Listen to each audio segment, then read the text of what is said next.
The Telltale Heart by Edgar Allan Poe.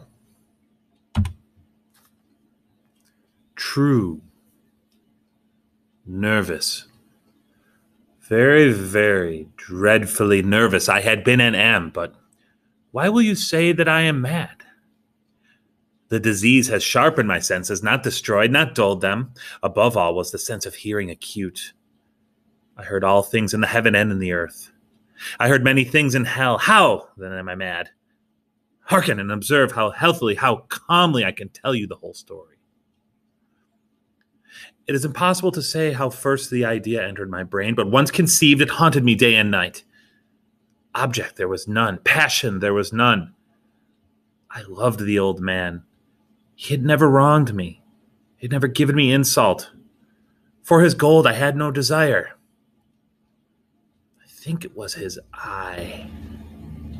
Yes, it was this. He had the eye of a vulture, a pale blue eye with a film over it.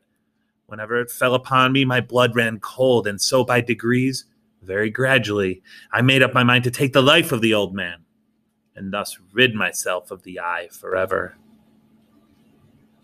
Now, this is the point you fancy me mad. Madmen know nothing, but you should have seen me. You should have seen how wisely I proceeded, with what caution, with what foresight, with what dissimulation I went to work. I was never kinder to the old man than during the whole week before I had killed him. And every night, about midnight, I turned the latch of his door and opened it, oh, so gently. And then, when I had made an opening sufficient for my head, I put in a dark lantern, all closed, that no light shone out, and then I thrust in my head. Oh, you would have laughed to see how cunningly I thrust it in. I moved it so slowly, very, very slowly, so that I might not disturb the old man's sleep. It took me an hour to place my whole head within the opening so far that I could see him as he lay upon his bed. Ha! Would a madman have been so wise as this? And then, when my head was well in the room, I undid the lantern cautiously, oh, so cautiously, for the hinges creaked.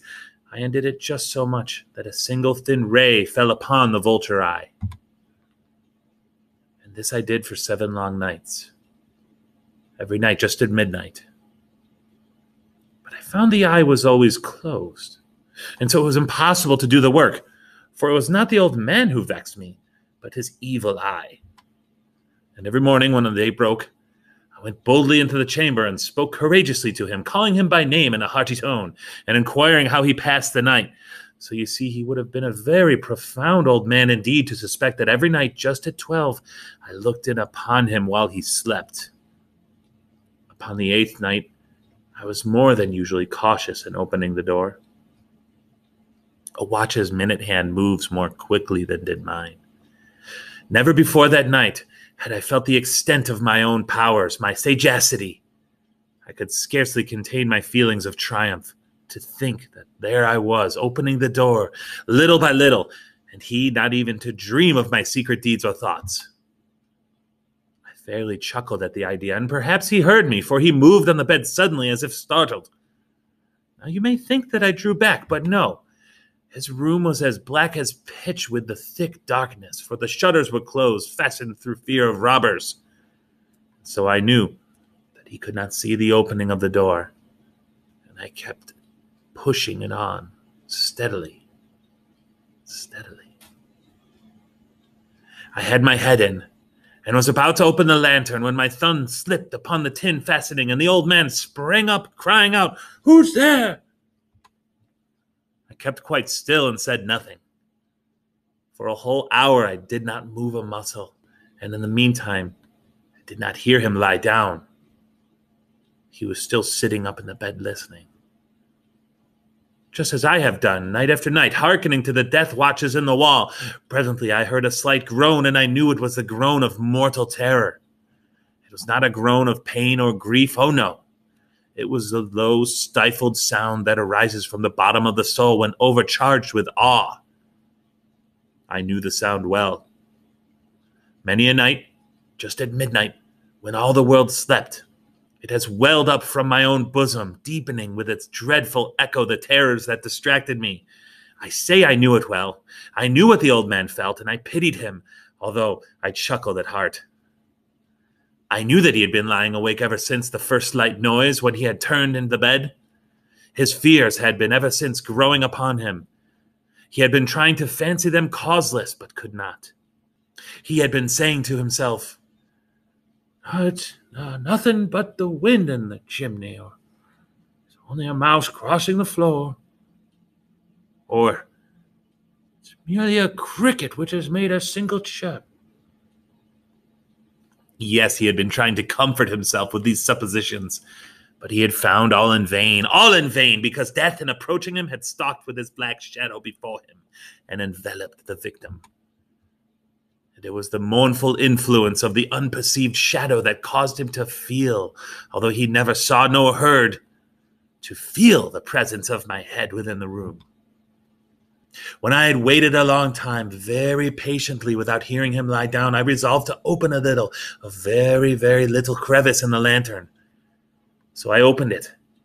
You cannot imagine how stealthily, until at length a simple dim ray like the thread of a spider shot from out of the crevice and fell upon the vulture eye. It was open, wide open, and I grew furious as I gazed upon it.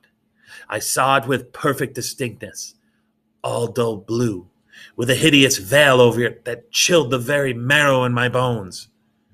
But I could see nothing else of the old man's face or person, for I had directed the ray as if by instinct precisely upon the damned spot. Have I not told you that what you mistake for madness is but over-acuteness of the sense? Now, I say there came to my ears a low, dull, quick sound, such as a watch makes when enveloped in cotton. I knew that sound well, too. It was the beating of the old man's heart. It increased my fury, as the beating of a drum stimulates the soldier into courage. But even yet I refrained and kept still. I scarcely breathed. I held the lantern motionless. I tried how steadily I could maintain the ray upon the eye. Meantime, the hellish tattoo of the heart increased. It grew quicker and quicker and louder every instant. The old man's terror must have been extreme. It grew louder, I say louder, every moment. Do you mark me well? I've told you that I'm nervous, so I am. And now, at the dead hour of the night, amid the dreadful silence of that old house, so strange a noise as this excited me to uncontrollable terror. Yet for some minutes longer I refrained and stood still. But the beating grew louder and louder. I thought the heart must burst.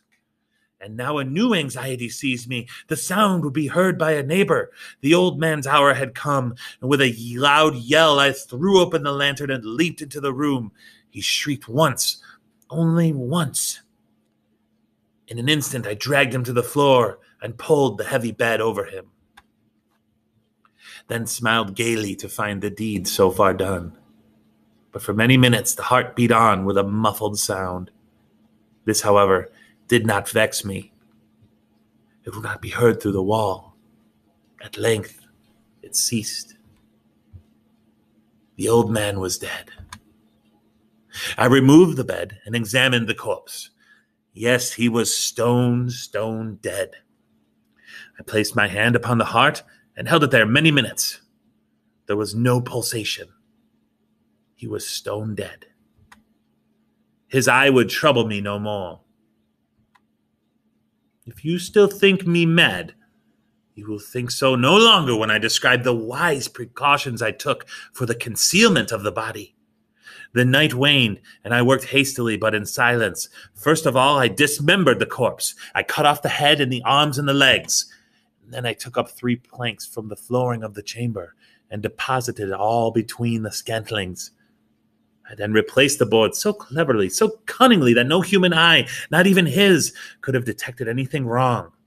There was nothing to wash out, no stain of any kind, no blood spot whatever. I had been too wary for that. A tub had caught it all. Ha ha! I made an end of these labors. It was 4 o'clock, still dark as midnight. As the bell sounded the hour, there came a knocking at the street door. I went down to open it with a light heart, for what had I now to fear? there entered 3 men who introduced themselves with perfect suavity as officers of the police. A shriek had been heard by a neighbor during the night. Suspicion of foul play had been aroused. Information had been lodged at the police office, and they, the officers, had been deputed to search the premises. I smiled, for what had I to fear? I bade the gentleman welcome. The shriek, I said, was my own in a dream. The old man, I mentioned, was absent in the country. I took my visitors all over the house. I bade them search well. I led them at length to his chamber. I showed them his treasures, secure and undisturbed. In the enthusiasm of my confidence, I brought chairs into the room and desired them here to rest from their fatigues, while I myself, in the wild audacity of my perfect triumph, placed my own seat upon the very spot beneath which reposed the corpse of the victim. The officers were satisfied. My manner had convinced them.